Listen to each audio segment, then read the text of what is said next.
Kenalin, aku Sylvin Alfi Syahri. Jadi di sini aku bareng teman-teman aku nih bakal bahas nih tentang kesehatan mental atau biasa kita kenal sebagai mental health. 11,9 juta remaja Indonesia yang mengalami masalah mental yang dipengaruhi oleh berbagai faktor. Para orang tua diminta lebih peduli dengan kesehatan mental buah hati mereka. Jadi di masa remaja ini banyak kan remaja-remaja yang turut mengerti atau memahami tentang mental health. Jadi aku bareng teman aku. Halo, aku Aulia. Aku Mia. Aku Vira. Aku Nabila. Aku Sirin. Nah, dari teman-teman sekalian, kalian ada nggak sih pengalaman tentang mental health atau bahkan kalian pernah baca atau gimana? Kayaknya dari aku dulu deh. Aku tuh pernah lihat ya di media sosial dan ini lumayan menarik perhatian aku.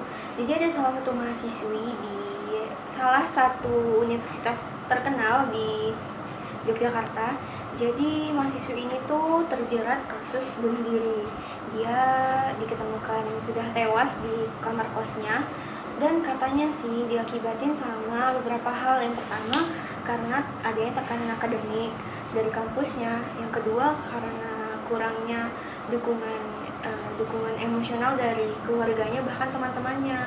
Jadi mungkin yang bikin berat itu yaitu tadi ya, karena banyaknya tenggang waktu untuk pengumpulan dan mungkin dari tugas-tugas yang terlalu banyak. Nah, apalagi dia ngekos ya, kayak kalau ngekos itu kan pasti terasa banget ya, terasa kesepiannya, Sendiriannya. Dan dari yang aku baca sih dia ini termasuk mahasiswa yang pendiam di kelasnya, jadi dia kurang bergaul juga, Interaksi juga lah ya. makanya terlalu banyak tekanan yang dia simpan sendiri yang nyebabin akhirnya dia ngelakuin itu. Nah, kalau menyangkut pautkan dengan tugas sekolah atau tugas kuliah, kebetulan aku punya satu pengetahuan yang dimana tuh aku tahu salah satu sekolah orang itu menggunakan sistem kayak mereka tuh benar-benar memberikan tugas kepada siswanya yang itu berupa tugas individu, terus juga ada tugas presentasi atau bikin PPT, terus juga bikin tugas untuk praktek dan buat laporannya. Aku takutnya itu kayak mungkin emang ada yang bisa mampu untuk menyelesaikan tugas-tugas tersebut. Cuman aku takutnya ada beberapa siswa yang kayaknya tuh frustasi dan tidak mampu gitu. Takutnya ya bawa ke mental mereka kalau saking tidak bisa Pasti kan sekolah ataupun kampus ngelakuin itu ada plusnya ya, ada tujuannya. Tapi menurutku juga kalau terlalu banyak itu bisa bikin orang mahasiswa tertekan sih. kapasitas orang juga nggak sama. Iya, bunuh diri seperti mahasiswa. Itu dia yang kita takutin, apalagi di masa-masa remaja kita sekarang, di umur kita sekarang kan kita nih masih labil ya, masih butuh banyak dukungan, butuh mungkin karena dibawa dia kali ya, kayak tentang tugas itu. Terus perubahan pola pikir juga kan, sebelumnya kita semua pola pikirnya ditanggung, ini udah mulai mikir sendiri, semua ditangani sama diri sendiri. Kalau tidak ada teman cerita kan bisa jadi stres juga, karena dia mendem semuanya sendiri ya. Karena imannya juga nggak kuat. bisa juga dong. Iya sih ya. Tapi kalau menurut aku mental health itu juga bukan hanya di lingkungan perkuliahan apalagi sekolah doang ya, pasti banyak lah, dimana juga kayaknya mental health itu setiap apapun yang kita jumpain bisa jadi sesuatu hal yang kita pikirin secara terus menerus. Kayak menurut aku juga mental health itu bisa tumbuh dari yang namanya pacaran. Zaman sekarang kan kayak kalau nggak pacaran nggak happy gitu, nggak bahagia gitu. Bahkan ada orang yang jadiin pacaran itu sebagai sumber kebahagiaan gitu. Menurut aku tuh salah, karena salahnya dari kita pacaran tuh ada sesuatu hal yang punya masalah gitu di saat hubungannya ada kerenggangan atau lagi ada kesalahpahaman, maka dari kedua belah pihak itu pasti bakal memikirkan akan hal itu terus secara terus menerus gitu kan. jadi banyak pengaruhnya gitu. Iya. Apalagi yang sudah bergantung sama pasangannya. Iya sih. Jadi kalau dia udah bergantung sama pasangannya kan pastinya dia nanti kayak nggak punya teman cerita, soalnya dia bakal ke situ-situ aja. Soalnya kan ada juga pacar yang larang dia berkawan. Iya itu parah banget sih, kayak belum jadi apa-apa juga udah larang-larang sana sini. Larang nggak boleh kesana sini. Nah, itu kayak tadi yang tadinya niat awalnya pengen happy berujung jadinya balik lagi ke kita jadi bumerang, jadi bikin kita punya masalah kesehatan mental tadi. Karena sesuatu hal itu pasti bakal dipikirkan secara terus menerus, itu yang bikin kejadian yang namanya mental health, kesehatan mental kita kenapa jadi sebuah penyakit gitu. Dan semua yang berlebihan juga nggak baik ya. Kayak tentang masalah keluarga juga kan. Dari Itu keluarga juga bisa gangguan mental kan ke anak dari kerecokan orang tuanya. masalah rumah tangga orang tua. Kalau masalah keluarga sih itu berpengaruh karena kita setiap hari bakal di situ gitu melihat keadaan. Lingkungan kita dari kecil juga udah di situ ya. Dan menurutku kesehatan mental ini nggak cuma di umur kita aja sih, yaitu tadi dari apalagi terbentuknya mungkin ya dari kita kecil, dari anak-anak yang bertumbuh di lingkungan yang tidak sehat, pastikan saat dia bertumbuh besar Berpengaruh gitu. ya. Nah, daya ingatnya kan dari kecil tuh pengaruh tanah. Yang membentuk awal itu kan semuanya dari keluarga ya, dari lingkungan rumah. Menurut kalian apa sih upayanya untuk penyelesaian dari sebuah mental health gitu? Kalau dari aku ya, menurut aku tuh kayak dimulai dari gaya hidup yang sehat, mulai olahraga, bersosialisasi dengan teman-teman ya. Terus kayak, jadi kita kalau bersosialisasi kan jadi punya teman cerita tuh. Dengan adanya teman cerita kita kan jadi tidak menunggu masalah kita sendiri. Terus kita juga bisa healing sama teman-temannya, entah kita makan, Bertukar pikiran iya. ya. Jadi di situ sih menurut aku. Tapi justru nih aku baru keinget kalau bahas tentang teman-teman healing gitu kan. Sekarang kan apa-apa tuh gaya remaja sekarang kan apa-apa selalu dimasukin ke media sosial, kayak di storyin, lagi makan di storyin, lagi di mana, lagi liburan apa segala macam tuh di storyin. Ya, itu udah kebiasaan gadget banget. Iya, Itu kebiasaan banget. Kayak orang-orang yang lihat tuh bisa jadi pemicu nggak sih? Orang-orang yang lihat story-storynya atau posting-postingannya kayak gitu bisa jadi pemicunya tuh kayak kapan ya aku bisa kayak gitu? Kok dia tuh kayak gini gitu? Ada rasa iri yang membuat kita juga semakin berpikir gitu. Kenapa aku kayak gini aja? Kenapa aku bisa kayak gini? Kok mereka bisa aku enggak gitu? Menurut aku sih kayak soal kayak gitu tuh sesuatu yang membuat kita selalu berpikir banget ya. Kayak apa-apa kan pengen sama gitu kayak orang. Ya media sosial tuh bener-bener bisa banget bikin kita tuh jadi terganggu kesehatan mentalnya. Belum lagi yang namanya bullying. Kayak kasus bully tuh kan bukan cuman yang sekedar kita alami secara dunia nyata gitu kan. Bisa jadi bisa jadi di dunia maya juga kita ngalamin gitu. Menurut kalian tuh kayak gimana sih tentang dunia media sosial itu? Penting, kalau penting itu gimana, dan kalau misalnya nggak terlalu penting tuh negatifnya apa gitu. Menurut aku sekarang malah media sosial ini jadi tantangan besar ya, apalagi untuk anak-anak usia kita sekarang, anak-anak Gen Z, yaitu tadi media sosial dijadikan tempat Beneran juga kan? ajangan. Iya, dijadikan tempat ajang apa ya? Ajang pamer. Jadi apa yang tadi saya bilang, apa yang orang lain punya, kita jadi ngerasa kita harus punya juga. Apa yang orang lain lakuin, kita juga harus ikut-ikutan. Itu tadi mungkin ya, media sosial menjadi salah satu tantangan terbesar untuk anak-anak Gen Z. Dari kalian gimana? Sebenarnya itu tergantung sama dia menggunakan media sosial itu untuk melihat apa. Kalau dia memang mau meningkatkan kemampuan dirinya biar keluar dari zona yang tidak nyaman itu, mungkin dia bisa meng-cut out ini akun-akun yang dia nggak suka, terus melihat hal-hal yang buat dia bangkit dari perasaan kayak gitu. Itu sebenarnya balik lagi ke diri kita sendiri ya, gimana menghadapi semuanya. Semua yang ada di media sosial itu harus digunakan hal baik-baik ya. Dan bukan berarti media sosial itu jadi tempat yang sepenuhnya negatif ya, jelas banyak positifnya juga kan yang bisa diambil. Makanya semuanya itu balik lagi ke diri kita sendiri, gimana kita mau filter semua yang ada di media sosial. Justru sekarang juga ada namanya istilah introvert ya.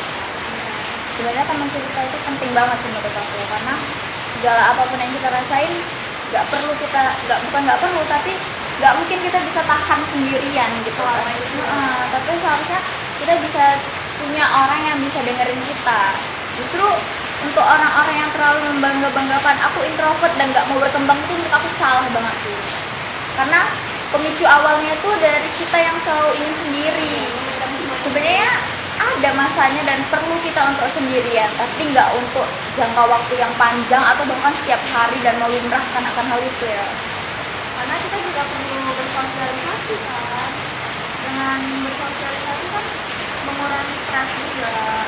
Balik lagi pada dasarnya kan kita manusia itu makhluk sosial ya, saling membutuhkan satu sama lain.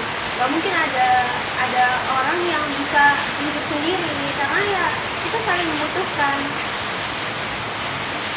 Kalau menurut aku sih dari semuanya tuh upayanya tuh ya itu tadi, punya teman cerita, punya teman deket, atau bahkan healing tuh juga perlu. Kita nggak perlu yang kayak stay di rumah terus. Healing itu nggak cuma jalan, tapi bisa dari mana aja gitu kan. Kayak kita lihat handphone juga, lihat gawai itu juga healing kan dari kita. Atau bahkan ada yang hobi nonton, hobi apa, lakuin aja hobi kita tuh udah bagian daripada healing. Tapi menurutku satu yang tadi ada kelewat, hubungan kita dengan Tuhan mungkin itu juga upaya yang sangat berpengaruh ya. Karena ya balik lagi kita manusia, bukan hanya butuh manusia, kita juga harus memperbaiki hubungan kita dengan Tuhan. Ya mungkin menurutku awalnya di situ sih kita harus memperbaiki diri. Karena juga kalau kita jauh dari Tuhan, jauh juga dari Tuhan sangat menyusul. Tapi itu semua kan dimulai dengan mengenal diri sendiri dulu.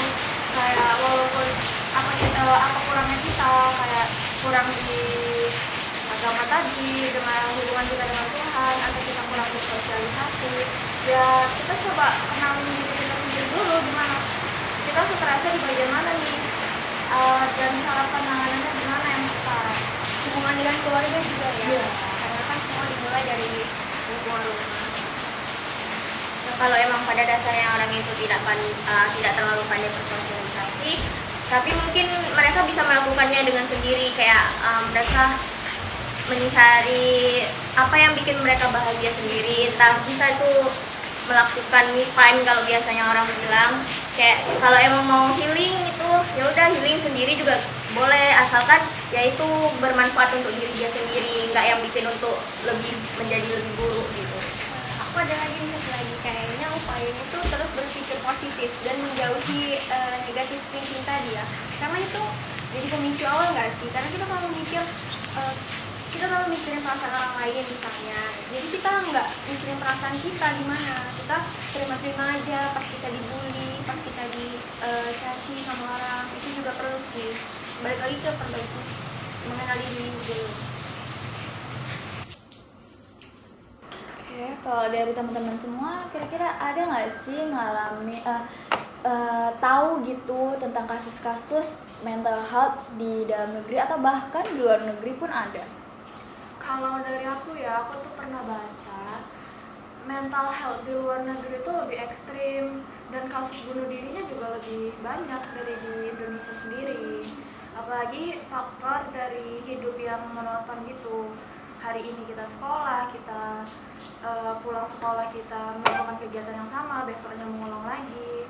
Jadi kayak kita tuh selalu menghadapi hal yang sama, membuat hidup otak kita jadi itu aja, apa nggak ada perkembangan ya dari hidup kita gitu. Ternyata hidup yang terlalu terstruktur itu juga ada negatifnya. Iya.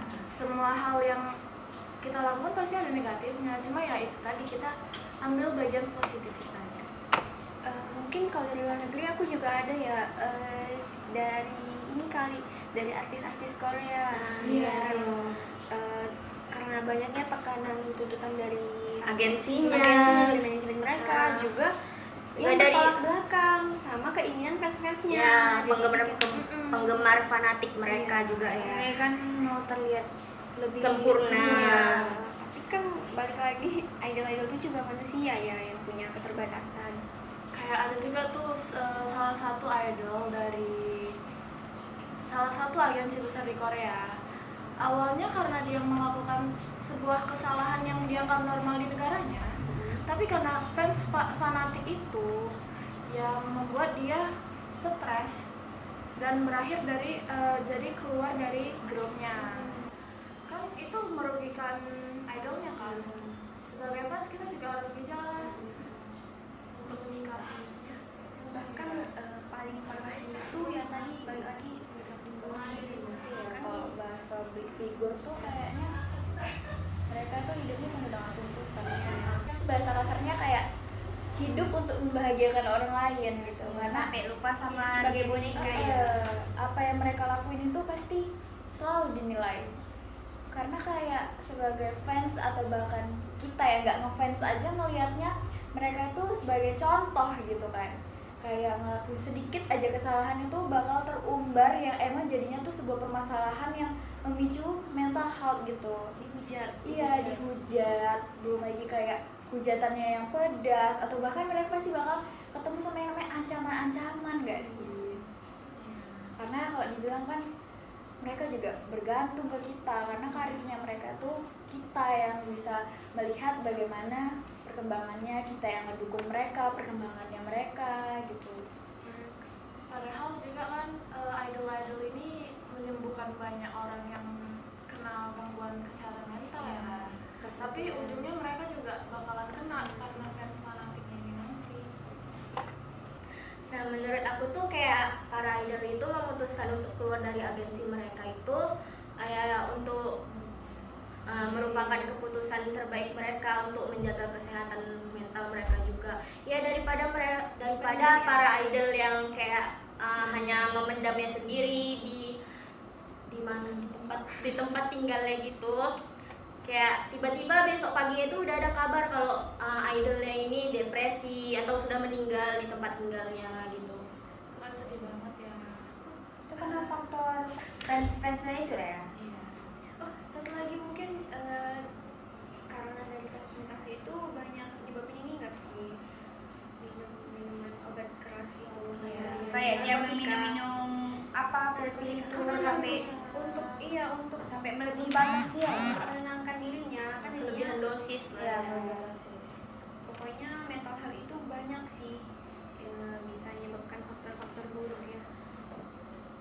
Oke, jadi sekiranya cuma itulah yang kami bahas tentang faktor serta upaya dan apa aja sih penyebab-penyebabnya dari mental health itu. Jadi sekian dari kami. Bye. End of flashback.